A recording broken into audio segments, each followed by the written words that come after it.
Let me take a few minutes to introduce you to power and error types when it comes to significance tests.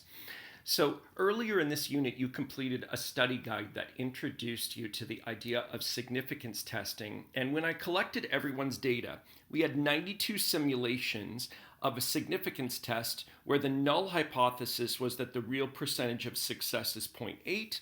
The alternative is that the percentage is less than 0.8. And in context, that proportion is the proportion of free throws made by a particular basketball player. So that player claims to be an 80% free throw shooter. We're looking for evidence that maybe they're overstating that claim and maybe their real percentage of success is less than 0.8. So let me go back to that applet. So let me simulate 10 shots. So here is a sample of 10 free throw shots by this particular player. So notice at this point, using a sample of size 10, the sample proportion that I see is 60%. Now, the null hypothesis value is 80%. So I have to ask myself, using this sample proportion of 60%, do I believe that I have evidence that their real proportion of success is different from 80%? Well, that 60% looks pretty far away from this 80%, so maybe you'll say yes, maybe here we'll reject that 80%. Well, let's show the true probability. I made a correct decision in this case. So I rejected that null hypothesis of 80% based on what I saw in my sample, which was 60%. And in fact, I was correct because the real proportion of success is lower. In fact, the true proportion of success was below 80%. It was 45%. So the alternative hypothesis was actually true in this case. So let's do another simulation. Again, sample size 10.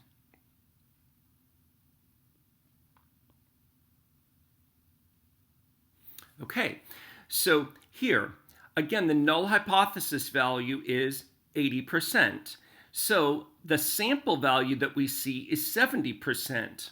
Well, is that sample value low enough in order for me to reject that null hypothesis? In other words, when I look at this, do I think I have strong enough evidence to reject that null hypothesis?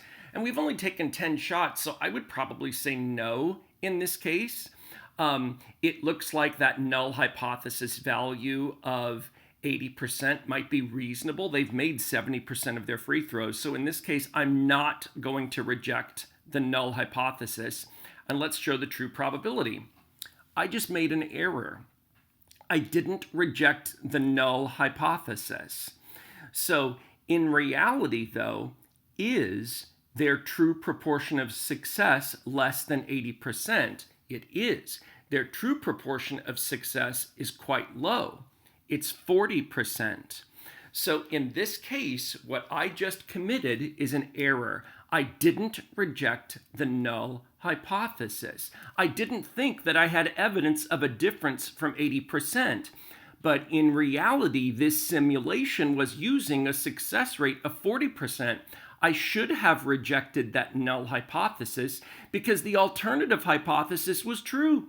The real proportion of success was really less than 80%. It was 40%.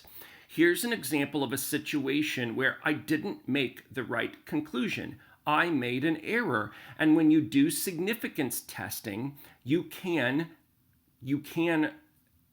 make an error. Your conclusion can be in error, and that's something to consider when you're thinking about that context. So let's write the definitions for the two different types of errors that you can make. So here, a type 1 error. A type 1 error occurs when you reject the null hypothesis, but you shouldn't have rejected it. So the null hypothesis was actually true. You shouldn't have rejected it. The other type of error that you can make is a type 2 error. You don't reject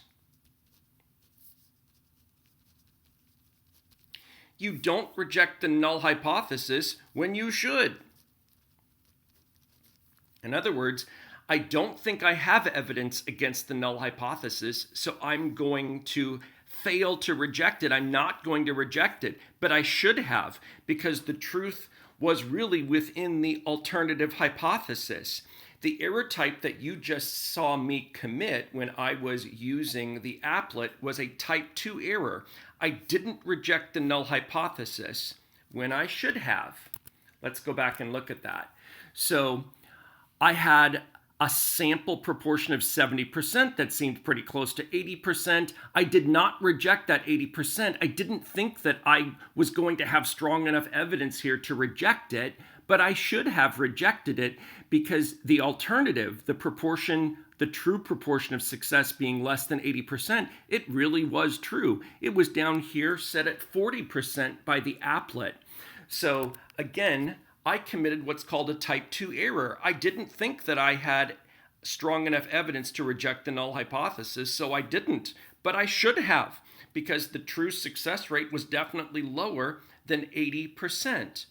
So if you remember back to your study guide, I was having you use the applet and circle all of these yeses and nos. Well, those sequences of yeses and nos can represent significance tests that have been done correctly, or they could represent significance tests that actually resulted in errors. I just created what's called a type 2 error, a no yes. So no, I didn't think that I had reason to believe that the truth was less than 80%, but in fact, yes, it really was less than 80%. So here in these tables, I have summarized some of the data from our 92 simulations. The goal of the study guide here then is for you to consider what are the probabilities of type 1 errors and type 2 errors. And you would agree, I would hope, that we don't want to make errors. So one of the important things that this study guide will do is show you what affects the likelihood of type 1 errors and type 2 errors, so that when we create significance tests, when we prepare significance tests, we can prepare them thoughtfully. If I want to minimize my type 1 error or minimize my type 2 error, I can think about what might affect those error types so I can try to control for that.